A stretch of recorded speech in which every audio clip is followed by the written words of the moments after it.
Welcome, ladies, gentlemen, slaves of the global plantation.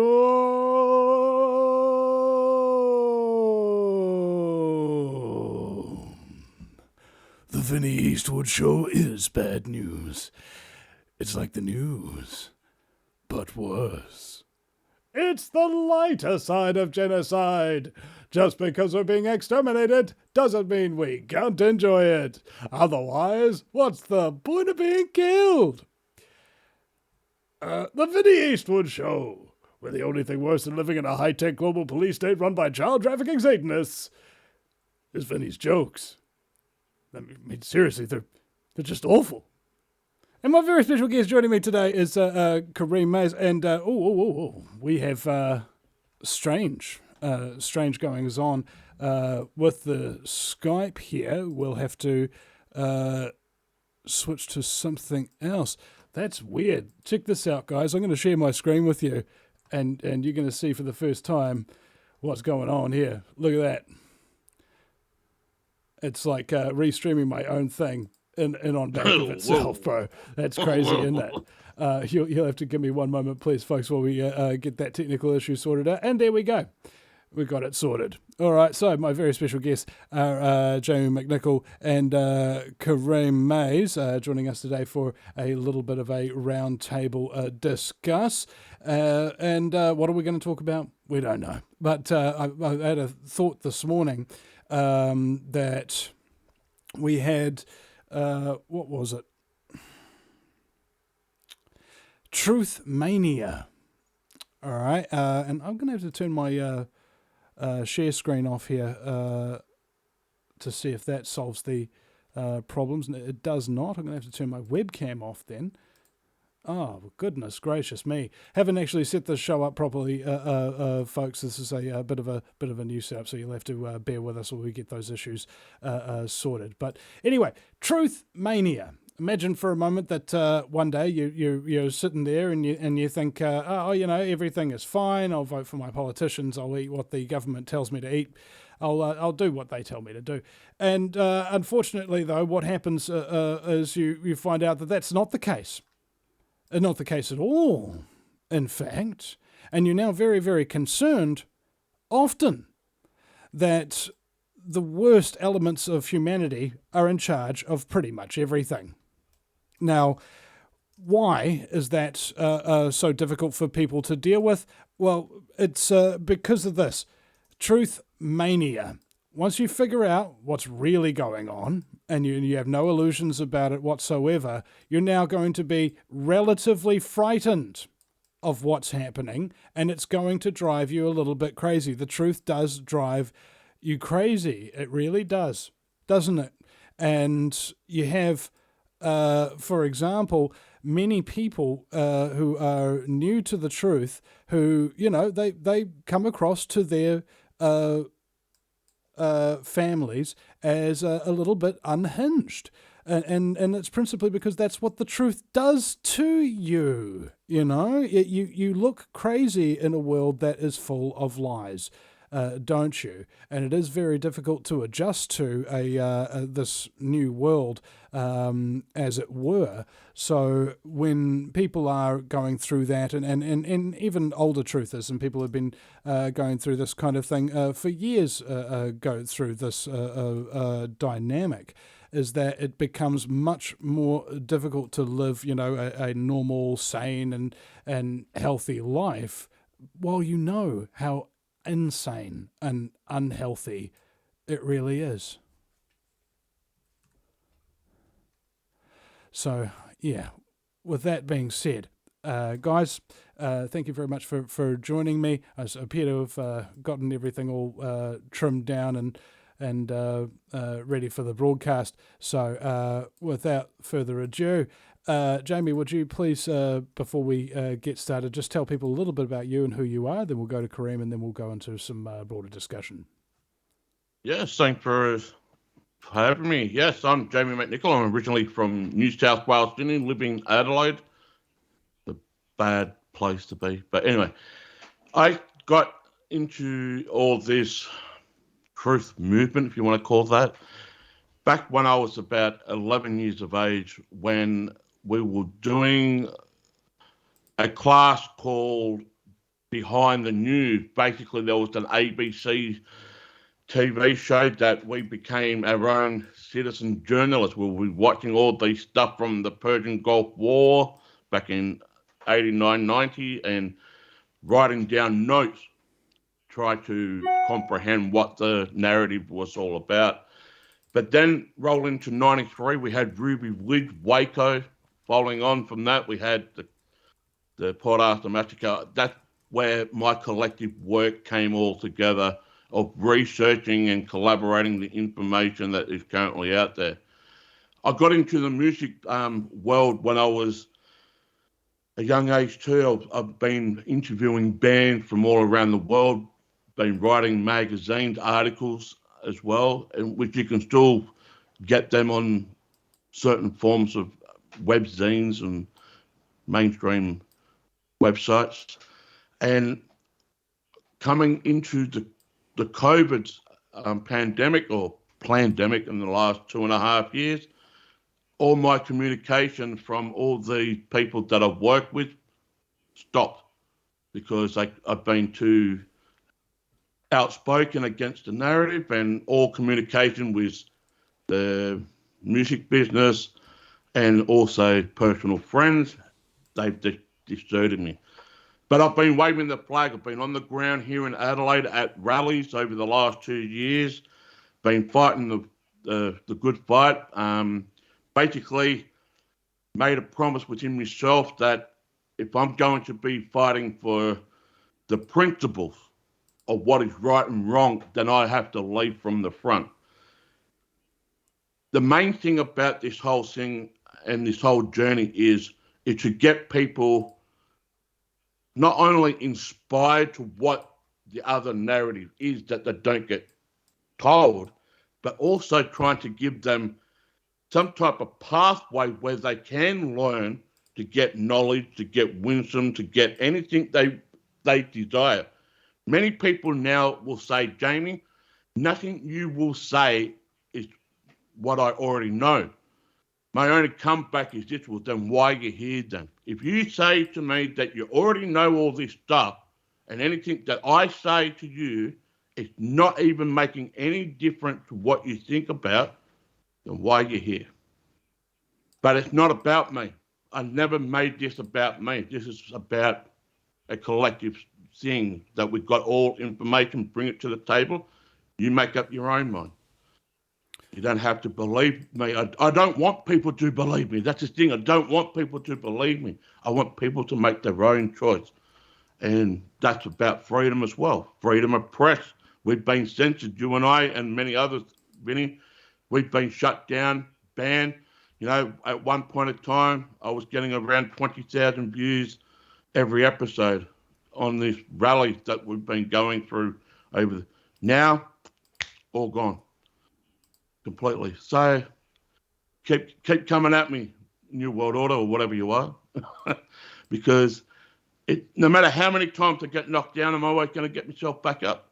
I mean, I had police drones flying over my head over the last 6 to 7 months, always constantly looking at my movements, following my partner down to the shopping centre and back, a police drone, following her down to the shopping centre, doing her grocery shopping, wait for her to come out and follow her back home. These are the stories that's happening here in Adelaide, and people are saying, Jamie, we are very worried and very concerned about your safety. Don't worry about it just yet. We're doing okay. But there will be a time where we'll get a knock on the door, and it's up to me and to that time when it will happen. So that's what basically I'm about, is to get the news, well, not the news, but just get the message out there. If I can do it, you can do it. It's like the line in Rocky. If I can change and you can change, everybody can change. Well, we need to make a change, and we need to make a decision of what we need to do on a personal level. Sometimes we need to fight these battles on an individual level from our own home, but then we also need to support the community to rally together and this is where we are, Vinny. This is where we are right now. It's the most important time. Indeed. So whatever we do from this moment forward is very, very important due to the fact that the walls are coming down, but at the same token, to expose all this, can I say it? To expose all this bullshit that's going on in the world. All eyes are on them for their next move. It's like we're playing chess with them, or the other game, you play possum, you play dead. Right? You just lay down and play dead, but you're really not dead. And when they make that wrong move, you get up and you start swinging and whatever. I think that's what we are doing. You know, play dumb. Just play dumb for a couple of seconds that you may not know anything about what's currently going on, but all of a sudden you hit them with the truth. And this is what we're talking about, the truth. Okay. Jaime McNiccol is my very special guest, and also Kareem Maize, which we'll come to in just a moment. Just before we do, on the other hand, we do need to let you know, ladies and gentlemen, that the Vinny Eastwood Show is listener supported by you. So go to thevinnyeastwoodshow.com/donate to help out the broadcast. You can request a guest if you've donated, have a private call with me, or even get my help with your media project or idea to help get you off the ground. And you can access the secret donors club on Facebook as well, and you can donate through PayPal, KiwiBank, and Patreon if you want to support us via the band, and all of that money basically just goes to paying the roof over the head, keeping the lights on, and keeping me fed so that we can just keep delivering the show, and have been delivering it since 2008 with the generous help of donors like you, ladies and gentlemen. Thank you so much for tuning in. Additionally, we have a couple of sponsors, HoldenHealthCare.com, emphasis on the care. David Holden is a naturopathic oncologist, a specialist in hard-to-treat cases, and he is running a team with over 100 years collective experience, and he's been doing this himself for over 30 years. So if you've been through the medical ringer and you want to be with somebody who actually listens to you, finds out who you are, what you do, and what actually might be causing your health issues that don't seem to be going away, go to HoldenHealthCare.com, and there's a medical disclaimer there on the website. Additionally, a directory of anti-mandate, pro-choice, all-inclusive businesses in New Zealand is available at reopen.nz. So if you want to add your New Zealand business on there with all of these other people from all across the country, across various different collective fields, whether it be, wow, I mean, there's lots of tradies, lots of health shops, cafes, and all sorts of people have put all their businesses up here to show that New Zealanders are united in order to reopen the country and stop discriminating against people because of their medical decisions. And finally here, I do need to make sure that we plug the show archives. Ladies and gentlemen, the archives of the Vinny Eastwood Show are being filled in by the lovely Julia, who has volunteered after I got deplatformed and arrested, that kind of thing, to update all and backdate, more to the point, all the archive pages on the Vinny Eastwood Show. So that with shows coming from 2008, ranging from people from David Icke, Mark Passio, and James Corbett, and Max Egan, and everything in between that you can think of, small activists, all radio show hosts, and stuff like that. Always fun, always good discussions. You could just listen to the Vinny Eastwood Show for a year, and it'll be like learning 20 times as much as the last 20 times you've listened to talk radio on the mainstream media, because that's what happens when you have honest conversations with interesting people from lots of different perspectives, is you get perspective. And that's very, very important, especially when you're talking about truth. Now, I'm just going to do a little bit of experiment here on screen for people to see. Here we are. Please support Julia's archiving work. She's got a Patreon, KiwiBank, and PayPal in the archives. So if you go to each individual archive, down the bottom of them is the donate pages for Julia as well. So she's not doing this for nothing. I'd like to encourage people to support her for $5 a month or $5 a week or whatever you can spare to make sure that those archives keep chugging and getting put up, and thank Julia as well on my behalf, because she does such a huge amount of work trying to backdate like 20 years of neglect on the show.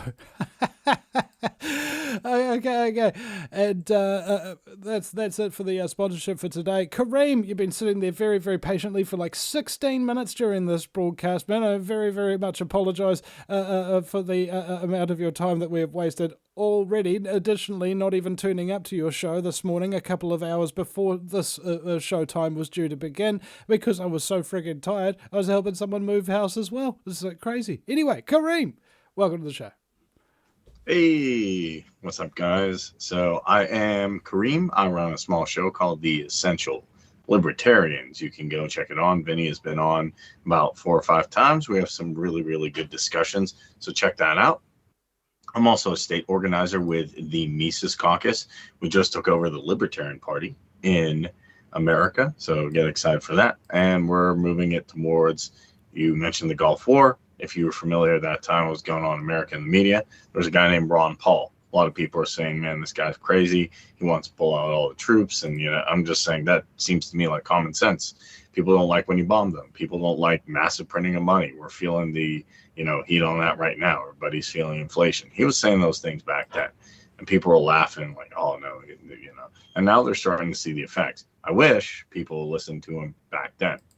It is what it is. But the nice thing is, we've taken over the Mises Caucus. We have the chance, in my opinion, to turn this around, hopefully. So there's that. You can check out the LP Mises Caucus.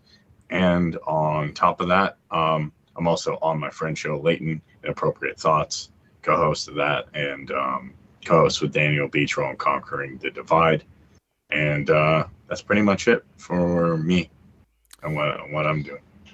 Okay, so on to broader discussion then. There's a whole lot of news coming out every single day about all sorts of topics, whether it be a shooting here or a war over there or a plague over here, and basically everybody's just getting into this aura of endless threat, all right? Just all the threats everywhere, So that Bill Hicks thing is murder, death, oh my God, AIDS is going to get you, and then you just look out the window. Do the crickets. Where's all the birds? Just the birds chirping. There's nothing. There's just nothing going on. And this is the world that we find ourselves in, man. Just nothing's going on, and we're being ramroded in like a million different ways, sideways, while we're being distracted by all these big fear porn type things, because that's what people are interested in, isn't it? They're interested in threats to them. Oh, you say that there's something dangerous. Oh, I'm really very interested in that. Hey, you're talking about something that's really calming and soothing. It will help me to, get on with my day and get on with my life and stuff like that. Fuck that shit. Now, there's a borderline here where you will watch so much news and so much media that you develop your own kind of, as I mentioned earlier in the broadcast, truth mania. And it's about managing that, and managing it isn't necessarily just cutting it all off. The question is, what are you actually doing with it? For example, you read 20 articles today. How many of those articles did you put public comments out about? How many videos did you make? How many hours of broadcasting talking about said information which has just come out did you do today? And how much are you going to do tomorrow? How much did you do yesterday? That kind of thing. You put that metric, and it's not about how much anybody else is doing. It's about how much you personally are actually doing with that information, because information that is not used is the definition of useless information. I just thought I'd put that out there as a discussion point. Well, that is true. like, okay, I watch Luke Radowski every day almost. That's kind of even like when I'm on vacation, I have the like phone blasting. If I don't have headphones, they're like, what are you listening to? I'm watching. Now, some things he talks about, I talk about. Some things he doesn't. You know, some things he brings up I don't like. I'm tired. Like, yes, he talks about Ukraine. I'm tired. I'm just like, okay, you can talk about, like, people can talk about it in the truth community if they want, because as I said, I'm not for censorship, but like, okay, like, we give them United States here, collectively speaking, not me, is like, okay, they stole our theft dollars and they gave them another billion. I'm like, okay, I kind of heard this before. It's kind of like saying that, like, someone who drinks all the time is like at the bar. I'm like, yeah, kind of figured. Or it's like saying that, like, Vinny's cracking jokes on his show. Like, yeah. But what I did find interesting, Luke was talking about today, is he said in China, people were getting upset with the lockdowns and wanted to protest. But the government actually took a look at their scary beer flu passport identification, and they said, oh, they're about to protest. They got wind of the protest even before it happened, and then they switched all, I think, from green to red. That effectively made it so that they could lock them down. And one guy was saying, hey, look, the window of conspiracy, the truth used to be kind of like here to here. Like, I remember when David Icke was saying stuff and people like, no. And it took like 20, 30 years. And I'm like, no, maybe he was right about something. But now it's almost like, hey, this thing's going to happen, mandate, this is going to happen. And people are like, no. And then 2 months, it's like, pew. So I thought that story was interesting, particularly on watching the Chinese government, because to me, that's Klaus Schwab's prototype for the rest of the world. And that's, like you said, they're following you. Was it you or they're following your somebody with a drone, right? So this surveillance state that now the WHO thing got shut down, the treaty got shut down, which was I kind of had a feeling that would be by different things, but I still think they're going to be playing like they're not going to just sit there and go, oh man, we didn't get that through. They're going to use the advanced surveillance state to keep going. That's going to probably go to something like a social credit score where they're like, oh, you're not doing environmentally conscious thing. You're not recycling. You're saying something we don't like. Turn could be your bank account, could be your social media platform, because people are being deplatformed like Vinny, and I get strikes and stuff. Eventually going to start coming for everything you own or everything you have access to, and if you don't say the exact thing or do the exact thing they like, you're going to turn it off. And I think that's still a more pertinent threat, that combined with inflation. Yeah. So we'll say currently right now, as of yesterday, we saw some of this stuff happening in the United States where they're having rolling blackout due to the price of energy prices soaring. With the same here in Australia, they are doing a rolling blackout to save energy. The thing is, for a long time, that last 18 months, especially here in Australia, we just had a federal election here in Australia 5 weeks ago, and it was all about climate change, green energy. It might be green on the outside, but it's red on the inside. And they're literally trying to bleed us dry. This is a great reset that you're supposed to own nothing and be happy. Yes. But at the same token, which I call it the cult mentality, these people are in denial. And I spoke about it off air just before we started, the 4 stages of denial. People are still asking the question, they have the power, there's nothing we can do about it, therefore let's just go along with the flow. Well, that is a form of denial. Knowing that there is a problem, but you're not making an amends to try and fix it. Or try to you know what I mean? Try to change. To remedy it. But I have a question actually about this, because I don't know. Because being a state organizer, I got kind of interested in like international things. So I reached out to the Libertarian Party of Australia. I kept like, hey guys, do something. Like, you got it even worse than we have in the US. I don't know exactly what Australian folks and people in New Zealand think about the situation in the US, but I'm like, look, these lockdowns are pretty bad. You got to do something. And he's like, well, Kareem, we'd like to, but there's only a few of us. So I'm kind of curious. I'm not saying one country's better than another, but what's the truther and like the freedom movement, if you want to combine them two or look at them separate?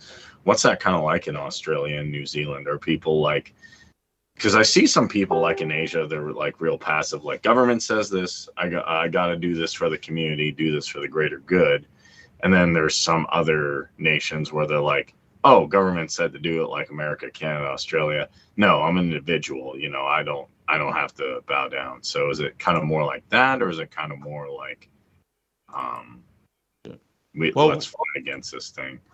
Well, so for the last 2 years, when it comes to the pandemic, if you want to call that, quote unquote, Scamdemic. Yeah.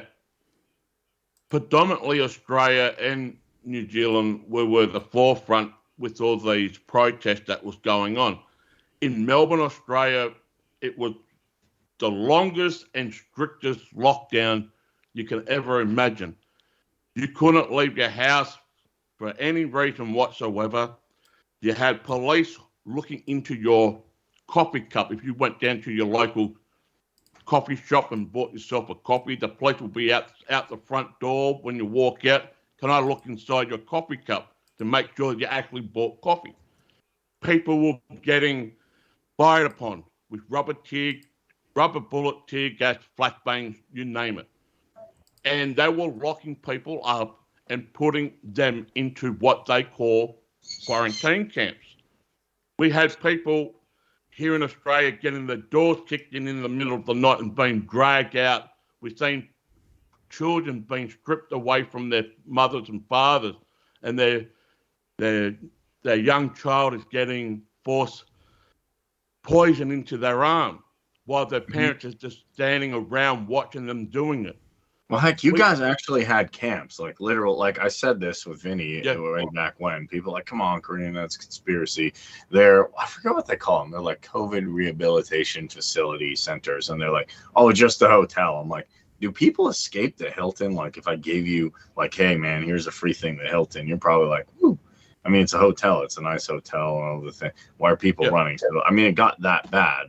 I guess my question is the sentiment on the ground, like, let's fight, let's fight again. I mean, I get there's not guns, but hey, you can still accomplish things if the cops don't have guns. So I guess that's a level playing field.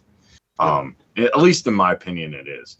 I'll say the one thing about Britain and Australia is my understanding is the cops don't have guns. So actually, if you're good with martial arts, armor doesn't matter that much. You can knock someone, or if you know how to fight, like fist fight, you could probably still take some of the police until they roll out. So is the thing like, okay, let's actually fight back? Because I did see people fighting back, or the majority of people like, come on, man, just, climate change, it's BS, but, I guess I got to do it. Well, so before the pandemic came around, Australia was in one of the most devastating bushfires that ever occurred. We had those devastating bushfires that supposedly killed 500 million wildlife animals. But during those bushfires, they were protesting for climate change in January of 2020. There was 40,000 people in Sydney protesting on climate change. Within a matter of weeks after that, we had all these restrictions due to the pandemic.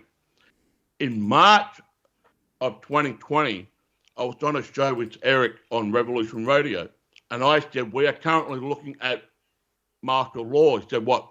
Martial law? Let me rephrase that. Medical martial law. Here in Australia, your council, or in America, you call it the counties, they had checkpoints, militarized checkpoints at each county. You can't go from one county to another county without going through a checkpoint, a militarized checkpoint from the military, police, everything else.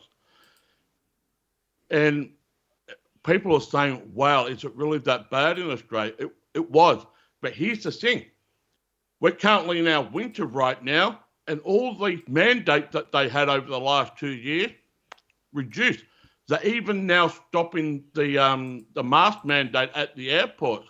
But funny enough, if you're on the airplane, you still got to wear your mask. but you don't need to wear your mask at the airport. Funny that. You're congregating with thousands of people in that airport. You don't need to wear a mask anymore. But as soon as you jump on that plane with only, 200 passengers, you've got to wear a mask.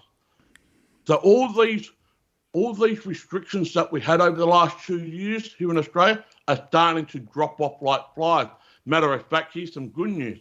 Up in Northern Territory in Australia, Darwin, they came out with a report last week saying there's no more pandemic, everyone back to normal. They actually closed down their quarantine facility, like a concentration facility for COVID. They shut it down. Concentration facility, right? Yeah, they shut it down. So they basically said there's no more pandemic. Did you see any of these personally? Pardon? Did you see any of these facilities personally? Yeah, well, I have. And matter of fact, last year they were building 5 of these quarantine camps here in South Australia where I am. It's only a few hour drive north from where I am. They're building 5 of them as we speak. Does it remind you of anything the Weimar Republic did? Yeah, well, let me. These are all. Here's the thing I need to admit. Some of the quarantine camps used to be refugee camps. So what they've done is the refugee camps were turned into quarantine camps. What they did, they refurbished them, get all the refugees out of the facility and put them into another facility, and to redevelop these old refugee camps that we've got here. And they're on military ground. Some of these refugee camps are on military ground, and transform them into quarantine camps. And that's what we've been seeing. We had hotel quarantine here in Australia too. But all these hotels are in the city. There was no quarantine hotels out in the rural outback here in Australia. That's the quarantine facilities, like the quarantine camps. They all are in the rural areas, but the hotels, quarantine hotels, they're in the city. So that's a diverse thing between the city and the rural. If you come on a plane from overseas, you'll go into the city for 14 days. But if you're actually inside that community and you're actually a citizen, you get transported out into the rural quarantine facility. It's just phenomenal how it worked here for 2 years. But good news, all that has been stripped away. There's mainly no more mandate, no more QR coding, so forth and so forth. But what did we hear about it this morning?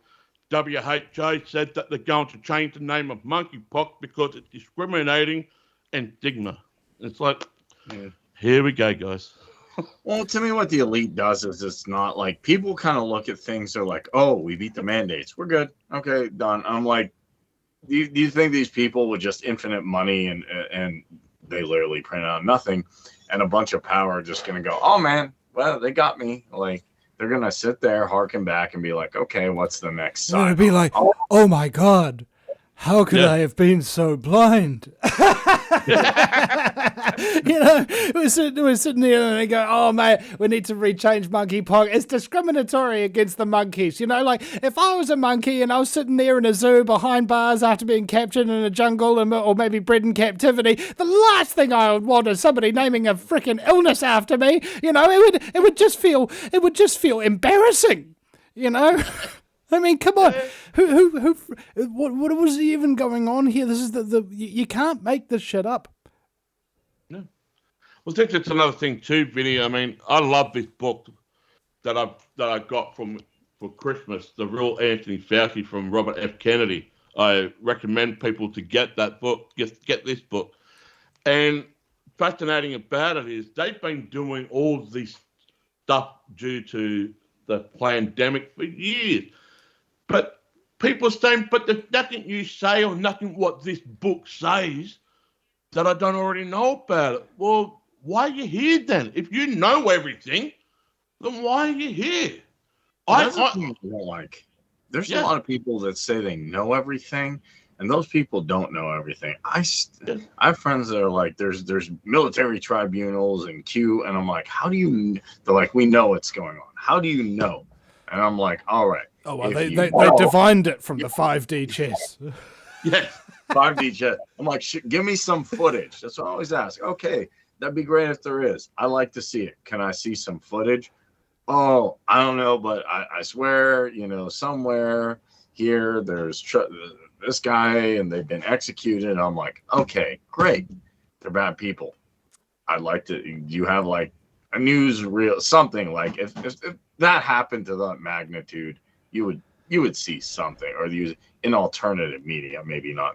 I'm not even saying mainstream, but there are people who like claim like I know this and I have the intel, and I'm like, listen. Maybe you uncovered some truths, but I don't know everything about everything. There's still questions I have about 9/11, and that's been out forever. I still have questions about like the exact involvement and things going on. And that was way back when. I still have questions about the Gulf of Tonkin. I still have questions about World War II when Alex Jones was saying, hey, they knew about the attack, and apparently they did know about the attack. And I think the rabbit hole goes so deep that even if you dedicated your whole life to this, like, Jordan Maxwell, you wouldn't know it all. Maybe that's why he was frustrated, because he wanted more time to get more stuff out, and there's so much stuff. That wasn't the source of his frustration. The source of his frustration was basically having his life's work stolen from him in terms of JordanMaxwell.com, which is now owned by some kind of like Russian gangster or something like that who screwed him over and took his web pages and everything. It is now collecting all the donations people think are going to Jordan, many of which you don't know he's dead. And secondarily, a section of the warehouse, just that section of the warehouse in South America, where Jordan Maxwell's books and life work and everything like that were sitting in storage, burned to the ground. And, after a lifetime of work, basically, 70 years fighting for truth and being ignored and being called a kook and stuff like that, to have everything you've ever built online and everything you've ever accumulated in real life be taken from you. Everything. I think those might be some of the reasons why he sounded so pissed off. I'm just taking a stab in the dark. I'm not sure. well, funny you mentioned that, Vinny. The last conversation I had with Jordan Maxwell before he passed away, he was pissed off at something. He was pissed off. He wasn't happy. I don't know what was going on in his personal life, and quite frankly, I don't get involved in his personal life. But the first when I did had a conversation back in December last year, and we did an interview for 3 hours. After that, we stayed talking for an hour afterwards. He was saying about what you were saying, that his work was stolen from him. There was some other website, gaining money donation, and he was trying to say, Jaime, can you help me out with some financial support so I can get my information to Australia? And I was like, wow, this was just like a big slap in the face. It's like, what can I do with this? But as it progressed, within about a month or two after that, he really got angry at something. And now he's no longer with us. Who's looking after his 70 years work? I believe that's a group of people that were surrounding him that's looking after it now, and there's another website out there. So hopefully his work is still getting out to certain people as well. So I think it is. I think a lot of people know in the truth community. But yeah, what I was saying is, even you can dedicate your whole life to this and not get everything, and I'm not gonna know everything, and that's fine. I think the most important thing is you get knowledge after a while, and then you just take action on it and do something with it, whether that's decreasing government or letting other people know, or finding solutions just to get out of the system. Like, okay, here I'm good. Even if the most you do is go out and be like, okay, fine, they're destroying the environment, so I'm going to filter my water and start a garden. I think that's okay too. Like, you don't have to necessarily be the Superman and like defeat the whole system, the whole control system, but just like that act of like, okay, I'm going to do something a little off the grid. That might help other people to do it too. Yeah. And into the chat of the Skype here, I'm just putting the link to the last show that was done for celebrating Jordan Maxwell's life, and people can see it on screen here right now. There is Jeffrey Matt and Danny Romero together. Jeffrey Matt is Jordan's protege, and I'm so sorry to go off on this Jordan Maxwell tangent, but it needs to be said. And Jeffrey was his protege and helped him get his new website up and everything like that. That Jeffrey is now running JordanMaxwellShow.com, not JordanMaxwell.com. Because that one's been stolen. And also Danny Romero on that broadcast as well, who was the first person to give him a radio show on American Freedom Radio all those years ago. So, yeah, that was probably a very important show for people to watch, because it also includes Jordan Maxwell's last work, which was the Cult of the Black Sun. Sunrise over the mountains, sunrise over the mountains. Just remember those words and go and watch that video. It's pretty powerful. All right. So, although, maybe a little bit slow for some people. But anyway, what were we talking about? No, I was just did you know Jeffrey Matt as well? Oh, yeah, I had him on the show. I mean, I was just telling you about the show that I just did with him. Yeah. And I've had him on the show many, many times. And stuff okay. like that, so, yeah. Cool. If you'd like to interview him, I'm sure he'd be keen. Yeah. Sweet.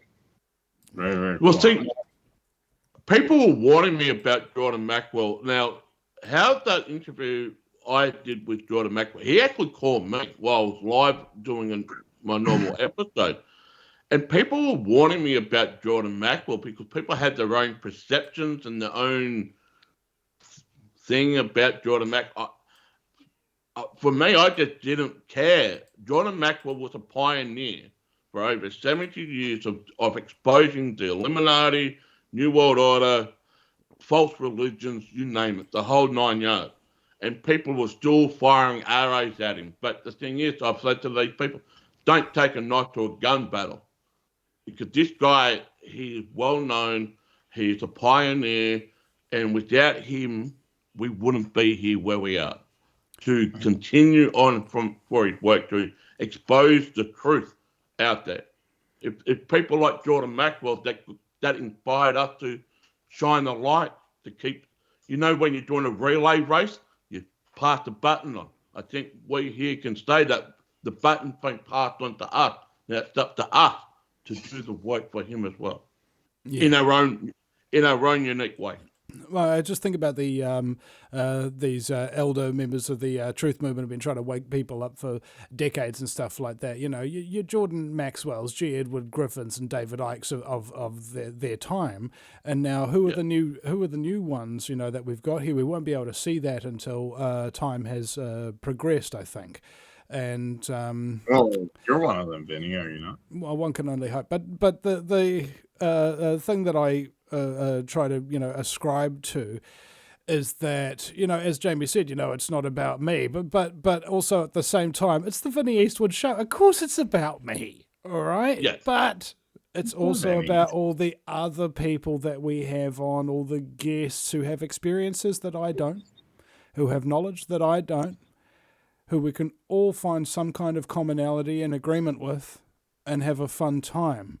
That is the world that I like. That is the world that I want. And you've been in that situation before, haven't you? Where you can just be relaxed, where you can just be yourself, and where you can say what's on your mind and not be judged for it. That's hopefully the message that people will take home from this, is that it's not an interview, it's a conversation.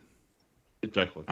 I think that's the goal. Also, another one to mention is like Jim Mars is a guy I watched, back in the day. And he was really good about stuff like JFK and about like things like, the Federal Reserve as well. So if you haven't, I think he's from Texas as well. So I think he was at a few Free Your Mind conferences. I don't know if they're still doing them.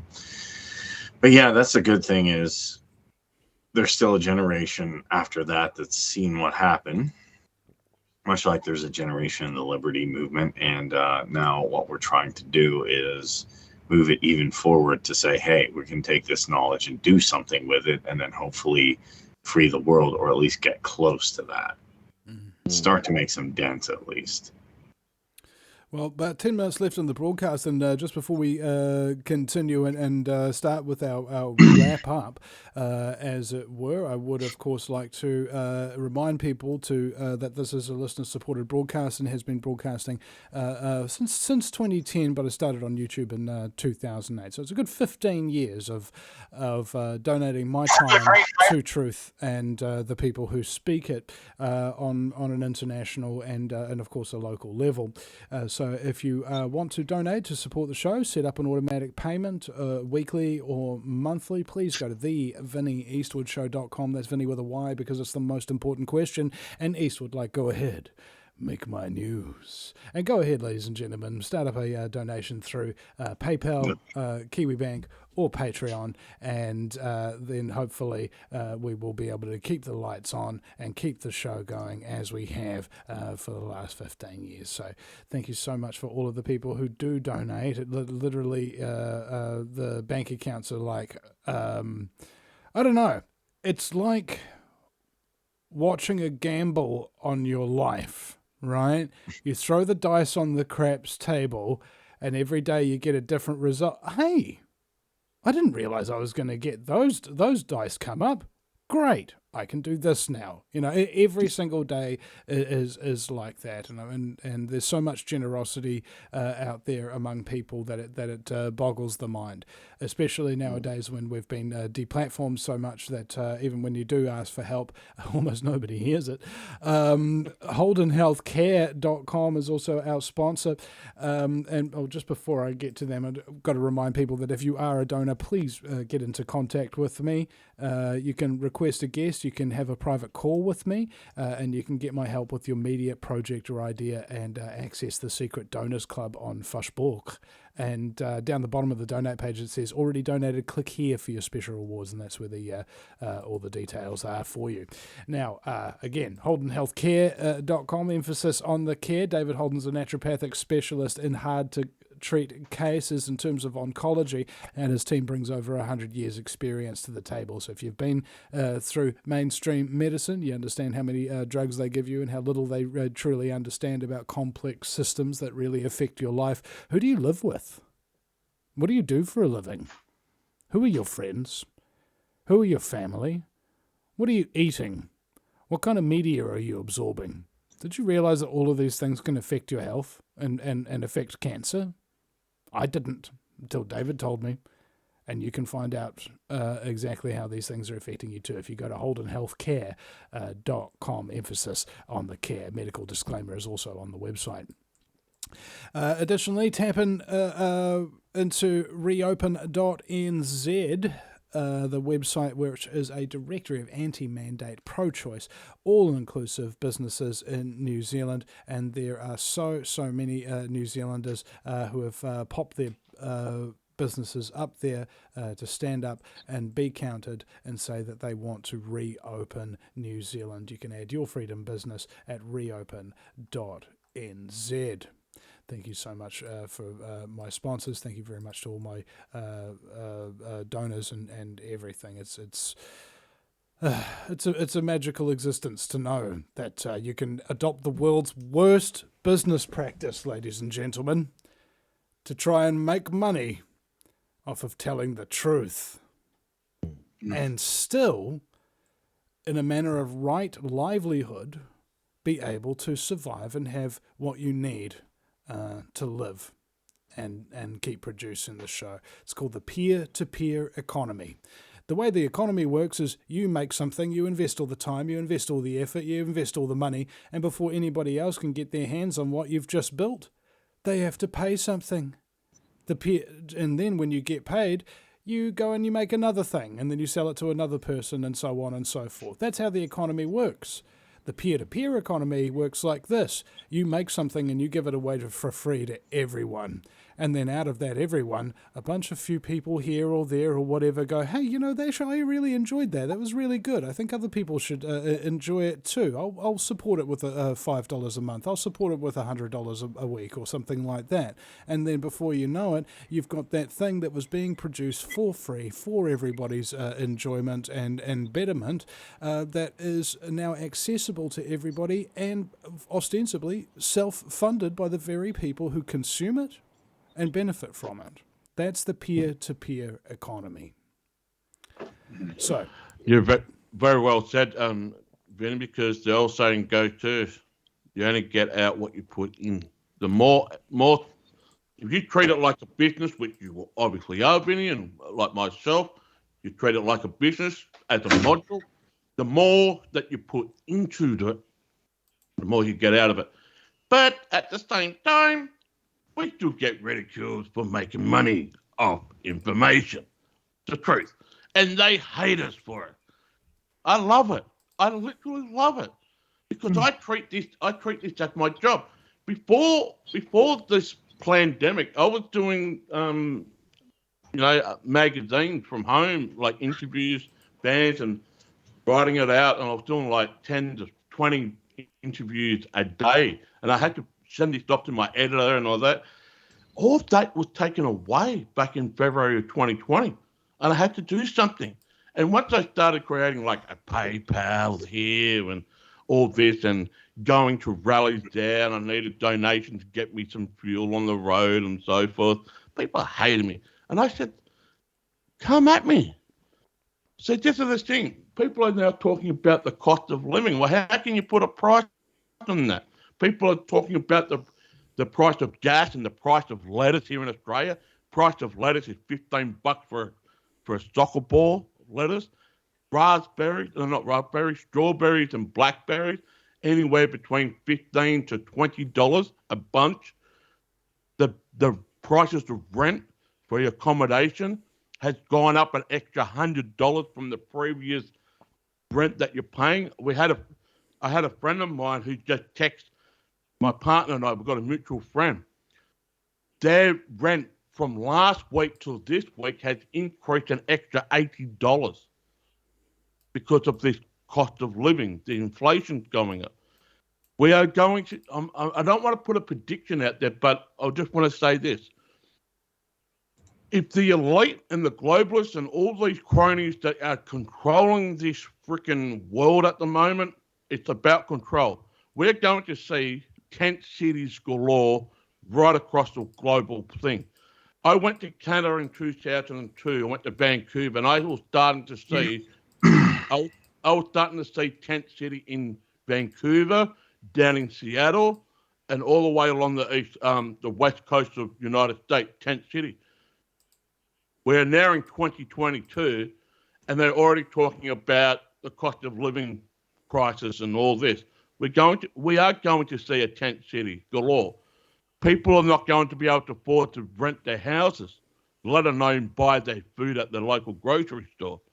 This is all about control. And people like Vinny and myself and obviously a few other people who are turning this show into our business, support us.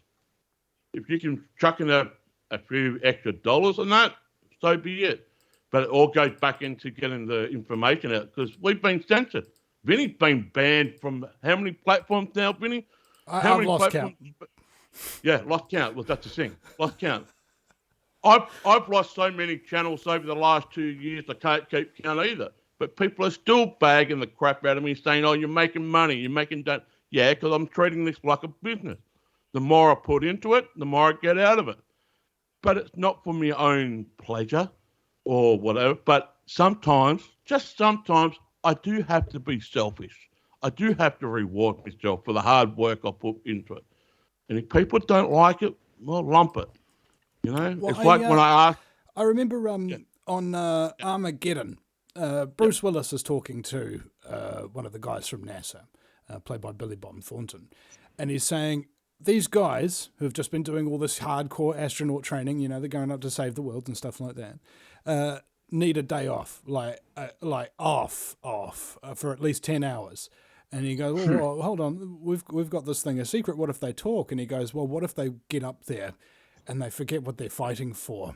I'm not asking for this. I'm telling you, make it happen. All right. And that's the same is true of everybody who's fighting for truth. You think that you can't relax? You think that you can't have a day off? I understand that mentality. And you know what it's going to do? It's going to make you forget what you're fighting for. You know, that's why people fight wars, so they can go home. That's why people undergo stress, so that they can relax. You understand how that dynamic and how it works. Exactly. Yeah, 100%. Because you'll get. I've had friends that just go down the rabbit hole really, really fast, and then they go crazy, and then that's all they can do. And I'm like, man, take a break. Take a break. You know, it's not the end of the world. Like, as amped up as the, most adamant people, are, they take a break. David Icke takes a break. I'm sure, Passio takes a break. You take a break. Michael Tessarion, Shay Parker, they'll take breaks. Take a break if you need it. Yeah, however much you need for as long as you need it for, as long, and that's the thing that's really great about the passive donations and things like that keep coming in with people in their automatic payments is unlike an ordinary person who has to get out of bed in the morning in order to make their money in order to survive. I don't have to, but I do anyway, and sometimes when I can't because it's so much to take on, I don't have to. And that's the reason why I've got this longevity. All right. When people start their talk radio show, 90% of them will fail within the first month. They won't make it to a month of broadcasts. Of those people who do make it to a month, 90% of them won't make it to 6 months. Of those people who make it to 6 months, 90% of them won't make it to a year. Of those who make it to a year, 90% won't make it to 2. You see? And I've been doing this 15 years. And wow. Vinny, I've been on radio. I started radio in 2010, and it's now 12 years later. I'm still doing this. And you're right.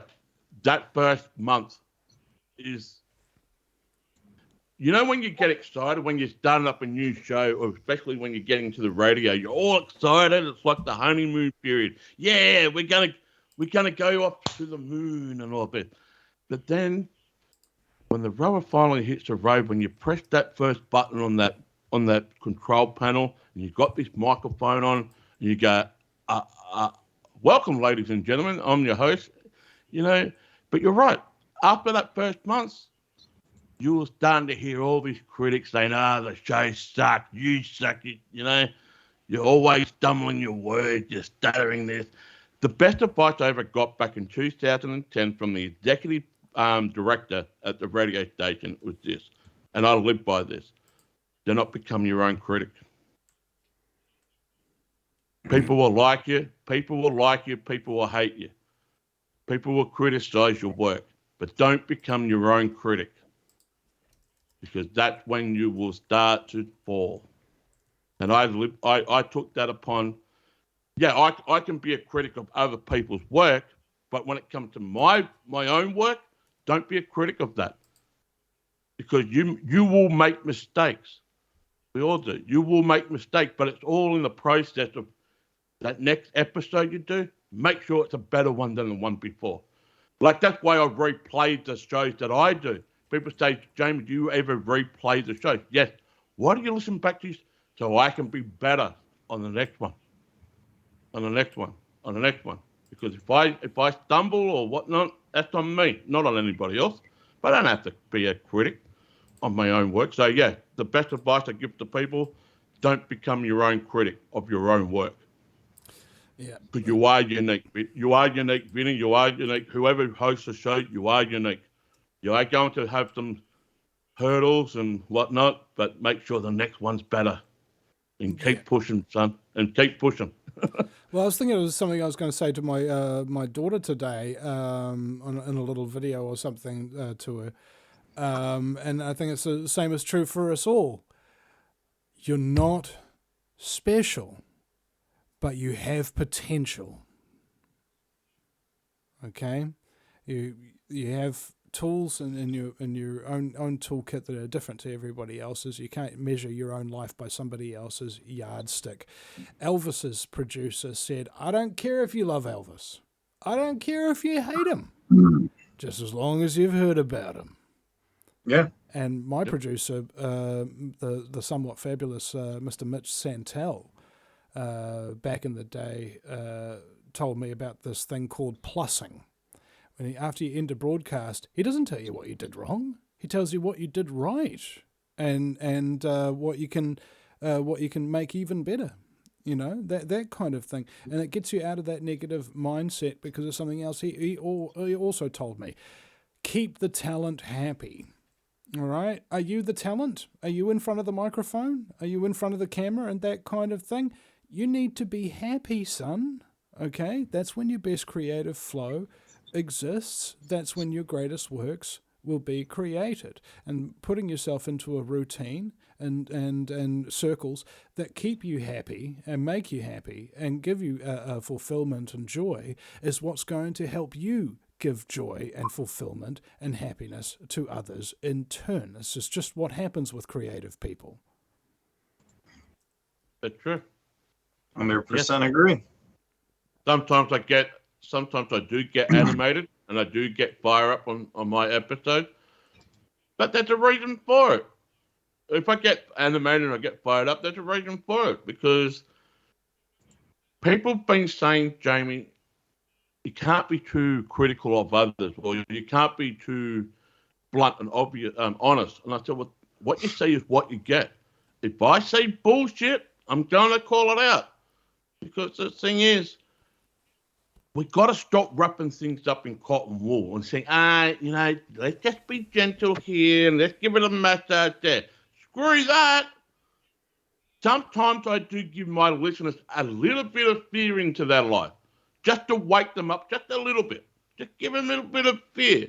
Just make them realize that, hey, this is some serious stuff that's going on. I'm not going to say, ringa, rosy, a pock, and hold hands again. Come on, people, let's hold hands, let's sing together. No, people want to try and be inspired. Now, if I just put a little bit of fear, just a little bit, into somebody's life, just to make them aware that, there is a serious thing going on here. I'm not predicting when the end of days is, but if we don't wake ourselves up now, it may be too late. Hug those that you love. Right? Kiss those ones you love. Make sure that you will be there for them, because once they're gone, it's all over. You're not getting that back. And I do say to people, stop being a bench warmer. There's a lot of bench warmers out there that just want to just sit back and say, I'll deal with it later. No. We've got to start dealing with the situation now. Oh, can I put off? How long can I put off my own extermination, dealing with my own extermination and subsequent enslavement by ruthless criminal sociopathic scumbaggery? How long can I procrastinate on that one until it's too late? Probably. Okay, and then he did. Well, that's the thing. That's the thing. The last 2 years or so, why are we in such a mess like this? I said, didn't you know? You better call somebody. You didn't know? It's only took you this long to figure it out that there was something wrong? Jamie, why is this happening? And I go from point A, point B, point C, and they still don't get it. Just, all right, figure it out. I want to say Okay, we've got the truth on coloured blocks here. Okay, now. Yeah. I mean, I got really animated after the federal election here in Australia 5 weeks ago, and I did say to a lot of people on air, I didn't mention anybody's name, but I did mention to a whole bunch of, as a collective, I said, you know what? You can all go and screw yourself, because over the last 2 years, predominantly the last 18 months here in Australia, we had all these rallies around Australia for, against COVID and whatnot.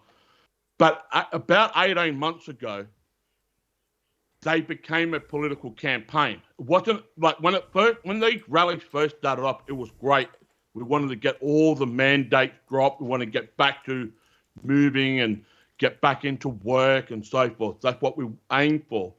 But 18 months ago, they became a political campaign because nearly every single organised person who was the one that organised the rally in their capital cities was trying to get into the federal Senate in this last federal election. Well, that election has been gone for the last 5 weeks. It's gone. It's done. But there's no more rallies, right? These people who were doing the rallies, they haven't even put out any flyers or anything about it. So I'm saying, so that means the freedom movement dead in that regard because they didn't get elected into the Senate. Therefore, there's no more rallies. Why did we do the rallies to begin with? It was to get rid of the mandates, wasn't it? Well, now there's no rallies at the moment here in Australia. There's none. And it just leaves a sour taste in my mouth. I noticed that, yeah. Yeah. Because when I started activism, we had a right-wing government under John Key, former Federal Reserve banker, and I was up against him. And now we've got a left-wing government under a former UN and international banking stooge, and suddenly there's no protests, and stuff like that. Because I thought of it like this. The mentality of the left and the mentality of the right. And this is completely opposed, both of them, to the mentality of being correct. Okay? Yep. So this is, which would be anarchanism. I don't want to have anybody be my master. I don't want to be anybody's slave. That's a simple political ideology, and I wish a few more people would get on board with it. But unfortunately, slavery has taken so many vociferous and shadowy forms that it's very, very difficult for people to work out the fact that they are a slave because they don't understand the mechanics of it. Nevertheless, if you are a left-winger, and this is a generalization, this isn't true of everybody, but this is why the left have big protests, generally speaking, is when they see a problem that somebody big that they can't solve by themselves is doing, they get around with a whole bunch of other people who also can't do anything about it. And then they express their disgust that they can't do anything about it. Now, what does it accomplish? You guessed it, nothing. But when they win, and the person who they voted for implements the exact same kind of policies as the things that they previously protested, because it's their side doing it, they don't get upset. They don't call up all their friends. They don't organise big demonstrations to go, we can't do anything about this. Please do something about it. And therefore, nothing happens again. But this time, they put a lot less effort into accomplishing nothing. And there's a lot less public perception of nothing being done. The right-wingers, on the other hand, instead of having an overreactive, mothering, commiseration, what would you say, trauma bonding type approach to protesting as the left do, right-wingers do come out and protest, sometimes, in small numbers. And they often come out individually to try and look at all these views, because when right-wingers protest about something, it's usually during the reign of a left-wing government where nobody's allowed to question anything. No, not the people who are supported by the protesters and stuff like that, who are against all you right-wing, So basically, it's like this. One of you didn't have enough mothering, and one of you didn't have enough fathering. One of them didn't make you soft enough, and one of them made you too hard. Okay? And those are the two reasons why both the left and the right will continue to be incorrect, for there is no balance. I can't believe it's not butter. You're either soft as butter or you're hard as a rock. But that's apparently. the thing. But that's the thing too, Vinny. The one thing I didn't notice over the last 2 years that these people here in Australia that were at these rallies were also activists for climate change. Now that we've got a Labor government here in Australia who is indeed 110% backing the green narrative, like the climate change. I did see a long time ago in these rallies that they were also, not all of the people at the rallies, I'll say a large sum, were also activists for climate change. Now that's the narrative. Climate change is the narrative. There's no real movement here in Australia now when it came to these rallies. And I've been saying this in my heart. I think the freedom movement here in Australia is dead. It's divided. It's crossed because they implanted themselves in such a way that took the focus off the main narrative when they first started back in 2020. There was no political agenda. Back in 2020, there was no political agenda. But when the wacky jabs came out 18 months ago, that's when everything started to get diverse. You had all these politicians coming involved, right? All these independent politicians. But at the same token, the main narrative behind this thing, away from the rallies, was climate change. It's always been about climate change. And now, here we are. They're talking about green energy. They're talking about these rolling blackouts to save the energy. On this point, I wanted to same ask thing somebody. here, Let me actually. ask you a question. Yep. Do you believe in global warming, global cooling, or climate change? Now think about the phrasing of that question and think about what it says about what we're doing here. It's because we're not talking about an environmental crisis. We're talking about marketing. All right? Exactly. Marketing, you are the enemy to the environment and you're a bad person. You need to feel bad about it and you need to pay money to us, the criminal bankers who actually created the entire system that's really bad in order so that we can fix it, of course. And by fix it, we mean get rid of you. Because eventually we won't need you anymore because we've got enough AI and robots to do all the manual labor while we can travel into the stars and spread space communism to the rest of the universe. Now...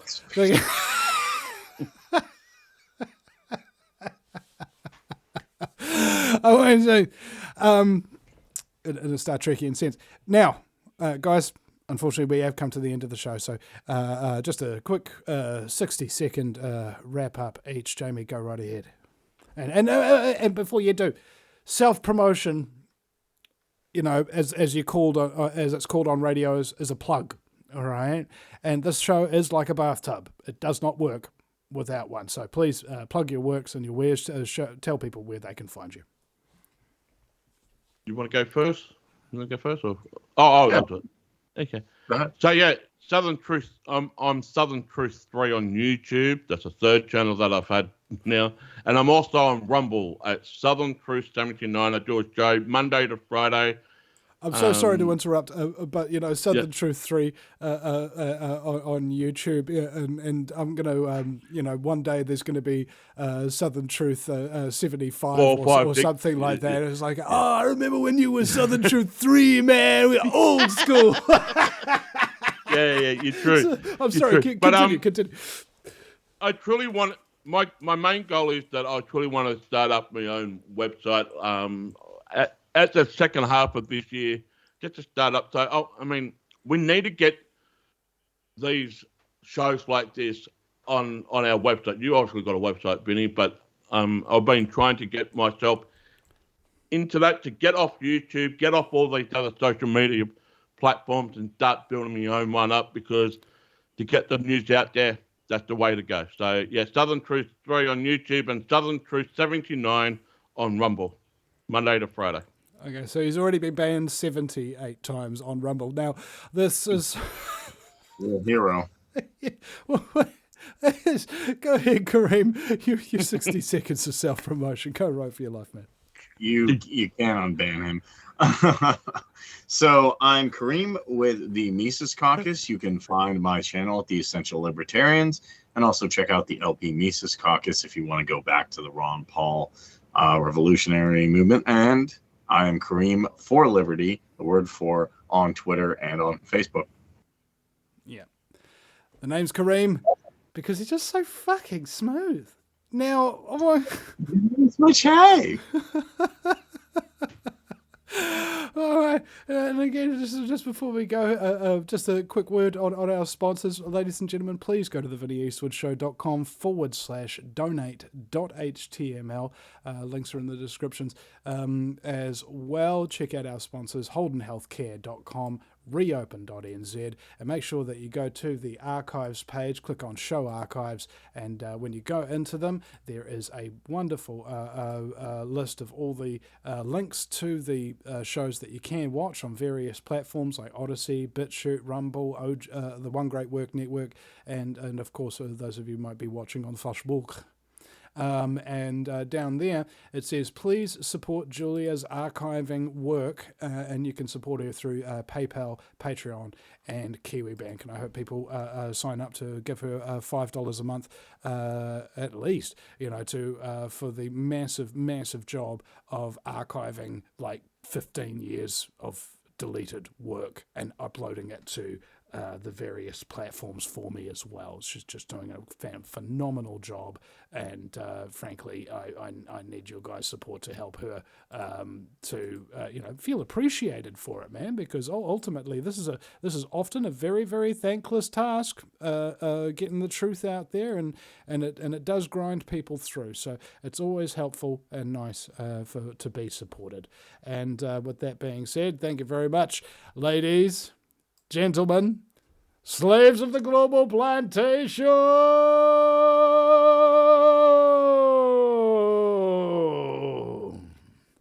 The Vinny Eastwood Show is bad news. It's like the news, but worse. It's the lighter side of genocide. Just because we're being exterminated doesn't mean we can't enjoy it. Otherwise, what's the point of being killed? The Vinny Eastwood Show, where the only thing worse than living in a high-tech global police state run by child trafficking Satanists is Vinny's jokes.